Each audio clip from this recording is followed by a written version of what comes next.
কই গো চিন্তার কোনো কারণ নাই রে, তোমার খেদমত আল্লাহ কবুল কইরা নিছে। তোমার মা চোখের পানি আল্লাহ ফেরত দেয় না, তোমার মা আল্লাহ ফেরত দেয় না। এক সায় আমি যে প্রত্যেক মানুষটারে দেখতাছ, আমি হইলাম এই জামানের পয়গম্বর মুসা নবী। আমার আল্লাহ আমার জানা দিচ্ছে কাল কিয়ামতের ময়দানে তুমি আমার বন্ধু হইয়া আল্লাহ তোরে জান্নাতে প্রবেশ করবা। চিৎকার দিয়া করেন না সুবহানাল্লাহ। তাহলে মায়ের দোয়া লাগে কি লাগে না? জোরে কই না, আস্তে করতে জোরে করে লাগে কি লাগে না? তাহলে মায়ের দোয়ার দরকার আছে না নাই? মায়ের দোয়ার দরকার আছে না নাই? কার কার আছে একটু দুই হাত উঁচা করে দেখি। আল্লাহ কবুল করুক, বলেন আমিন। এই যে মার খেদমত করা দরকার আছে না নাই? এখন আমরা কি করব হুজুর? মুসা নবীর জামানার মা আর আঙ্গুর মাও নামাজ পড়ে না, রোজা রাখে না, পর্দা করে না। এই মিয়া, মার বিকল্প কোন শব্দ পৃথিবীতে নাই। জোরে কোন মার নাই। আপনার মা যদি নামাজ নাও, দুনিয়ার সবথেকে খারাপ মনে করেন আমার আপনার মা। এরপরেও রাসূল বলেন যদি সন্তানের জন্য দোয়া করে আল্লাহ সেই দোয়াটা কবুল করে। জোরে কোন সুবহানাল্লাহ। মার চাইতে দামি সম্পদ আছে? আপনি পীরের দরবারে গরু লয়ে যান, ছাগল লয়ে যান, ঘোড়া লয়ে যান, পীরের কাছে দোয়া চান। মক্কা মদিনায় যায় আপনি দোয়া চান, নিজের মার কাছে কয়দিন দোয়া চাইছে? কথা কয় না? আমি নি আপনার জান্নাত দরকার করে। আল জান্নাতু তাহতা কদামিল উম্মাহাত। তোমার মায়ের পায়ের নিচে সন্তানের জান্নাত। জোরে কোন সুবহানাল্লাহ। এই জান্নাত তো ঘরে চলে আমরা বাইরে দিই। মসজিদের ইমাম সাহেবের কাছে দোয়া চাই, কত অনুনয় গেলে হুজুর একটু কাজ করে দোয়া করে মোনাজাত করে গেলে এখানে অনেকে এসে দোয়া চাইলেন, অনুনয় বিনয় করে একটু নিজের মার কাছে কয়জন অনুনয় বিনয় করে দোয়া চাইছেন। কয়জন মানুষ বলতে পারবে যে আম্মা জীবনে কত কিছু করলাম, তুমি আমার মাফ করে দিও, আমি একটা বিপদে আছি, মা গো তুমি আমার কিছু করে দোয়া করো। কয়জন সন্তান আছে? এই কথা বলার হিম্মতই তো হয় না আমাদের। কথা ঠিক কি না? সেই জায়গায় দোয়া চাইলে কবুল হইবে, সেই জায়গায় দোয়া চাওয়ার খবর নাই। এইজন্য ভাইয়া, মা বড় দামি জিনিস, বাবা বড় দামি সম্পদ। এই দুইটা জিনিস যারা আছে তার মতো কপালওয়ালা পৃথিবীতে আর কেউ নাই। আর এই দুইটা জিনিস যারা হারায় গেছে সারা দুনিয়াটা খুঁজবে, আর কোনোদিন খুঁজে পাবে না। এইজন্য যুবক ভাইদের কাছে অনুরোধ থাকবে, কখনো মারে ধমক দিব না, বাবাটারে কখনো কষ্ট দিব না। রাজি আছি ইনশাআল্লাহ? মা বাবারে কষ্ট দিব না, রাজি আছি ইনশাআল্লাহ? একটা কথা আছে না, যেমন কর্ম আওয়াজ দেন, যেমন কর্ম তেমন ফল। এক লোক বাবা মৃত্যু হয়ে গেছে, এখন আর তার ভালো লাগে না, বাপের নিয়োগ করছে। অনেক আগের ঘটনা, গল্প বলতো আর কি মুরব্বীরা, ওইটাই আপনাদেরকে শোনাইতেছি। হ্যাঁ, ছেলে বাবারে বস্তায় করে টেনে লইতেছে, ফালাই দিব, জঙ্গলের রাস্তার পাশে ফালাই রেখে দিব। তো হঠাৎ করে বাপে জাগিয়ে শিখাইতেছে, বাবা আমার কোন পর্যন্ত নিয়ে আসছো? সন্তান ডাক দিয়ে কথা বলছে, অমুক জায়গার বড় পাঠশালা আছে না, এই পর্যন্ত আনছি। এবার বাবা বস্তার ভিতর থেকে ডাক দিয়ে বলতেছে, আর নেওয়া দরকার নাই, তোর দাদারে আমি এই পর্যন্ত আসছিলাম। মুহতারাম হাজিরিন, আপনি আপনার বাবার সাথে যেরকম আচরণ করবেন, আপনি আপনার মার সাথে যতটুকু আচরণ, যতটুকু মায়া, মহাব্বত, ভালোবাসা, আন্তরিকতার সাথে থাকবে, ঠিক আপনার সন্তান ততটুকু আন্তরিকতার সাথে আপনার সাথে থাকবে।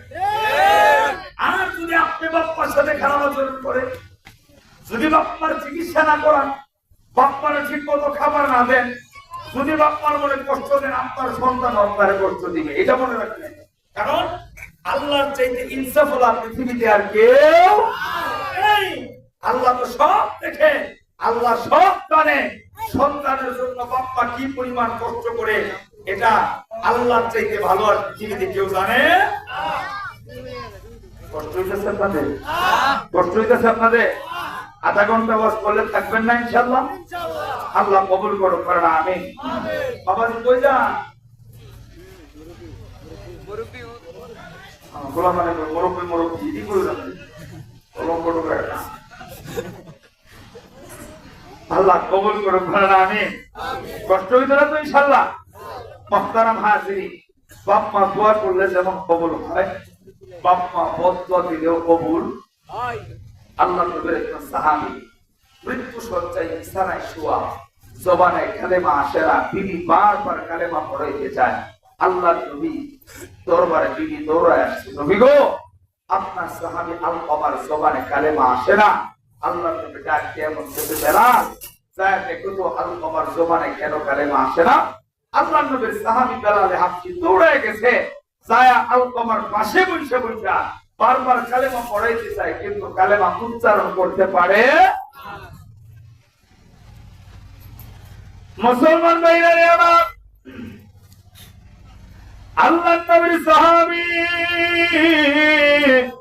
হযরত বেলাল হাবশী রাদিয়াল্লাহু আনহু দৌড়ায় নবীর কাছে আসে। আল্লাহ নবীকে ডাক দিয়ে কই, নবীজি আপনার সাহাবী আলকামার জবানে কালেমা আসে না, বারবার তারে কালেমা পড়াইতেছে কিন্তু কালেমা পড়তে পারে না। আল্লাহ নবী ডাক দিয়া কই, যাবে না কেন কালেমা পড়তে পারে না? অবশ্যই কোন রহস্য লুকায়িত আছে। আমি তোমাদের কাছে একটা বিষয় জানবার চাই, আলকামার বাবা মা কি দুনিয়ার জমিনে বেঁচে আছেন? সাহাবীরা ডাক দিয়া বললেন, নবীজি আলকামার বৃদ্ধ বাবাটা দুনিয়া থেকে বিদায় হয়ে গেছে, আলকামার বৃদ্ধা মাটা দুনিয়াতে এখনো বেঁচে আছে। আল্লাহ নবী ডাক দিয়ে বুঝাবি না, আলকামার মা যদি আমার কাছে আসতে পারে তাইলে তারে আসতে বলো, আর যদি না আসতে পারে আমি নবী তার কাছে উপস্থিত হব। এমন সময় আল্লাহ নবীর এই কথাটা আলকামার মায়ের কাছে পৌঁছানো হলো। আলকামার মার কাছে যখন পৌঁছানো হলো, আলকামার মা হাঁটিয়াটি পা পা কইরা আল্লাহ নবীর সামনে হাজিরা। আল্লাহ নবী আবার ডাকতে কই, মা গো আপনার সাথে আলকামা মৃত্যু শয্যায় বিছানা, বারবার কালেমা পড়াইতে যায় কিন্তু জবানে কালেমা আসে না, কালেমা পড়তে পারে না।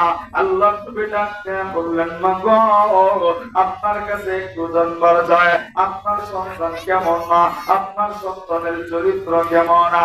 এবার আল্লাহর মাঝে দিয়ে কইল, নবীজি আমার সন্তান কখনো নামাজ ছাড়ে না, আমার সন্তান কখনো রোজা বাদ দেয় না, আমার সন্তান কখনো কুরবানি বাদ দেয় না, আমার সন্তান দান করে। আল্লাহ নবী চিন্তায় পড়ে গেছে, আলকামার আমল তো দেখি বড় ভালো, তাইলে কেন জবানে কালেমা আসে না, কোন কারণে কালেমাটা পড়তে পারে না? যুবক ভাইরা আমার মুমিনের বন্ধুরা, খুব খেয়াল করে দিলের কান লাগায় কথাগুলি শুনবে না।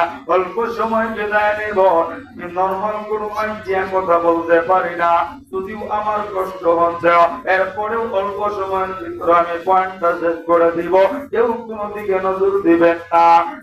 যুবক ভাইরা আল্লাহ নবীর সাহাবী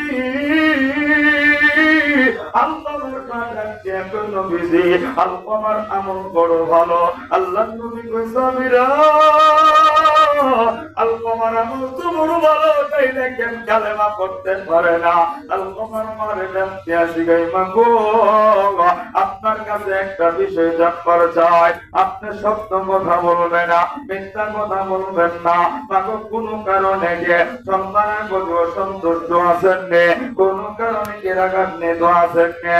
এমন সময় আলকামার মা চোখের পানি ফেলিয়া কাঁদতে কাঁদতে নবীজি একটা কারণে আমি আলকামার প্রতি অসন্তুষ্ট, একটা কারণে আমি রাগান্বিত।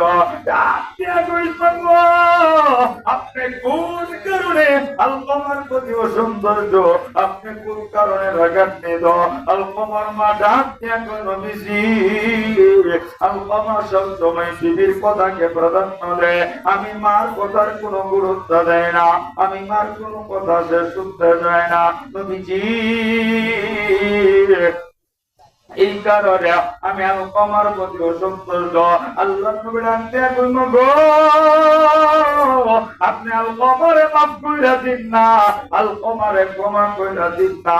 এমন সময় আলকমার মা কান্দে কান্দে কইল নবীজি আমি আলকমারে মাফ করতে পারবো না। আল্লাহ নবী ডাকতে কইল আপনি যদি মাফ না করেন আলকমা কালেমা পড়তে পারবো না। আর যদি কালেমা না কইরা এই দুনিয়ার জমিন থেকে বিদায় হয় জান্নাতের মেহমান হতে পারবো না। কবরটা জাহান্নাম হয়ে যাবে, হাসরের ময়দানে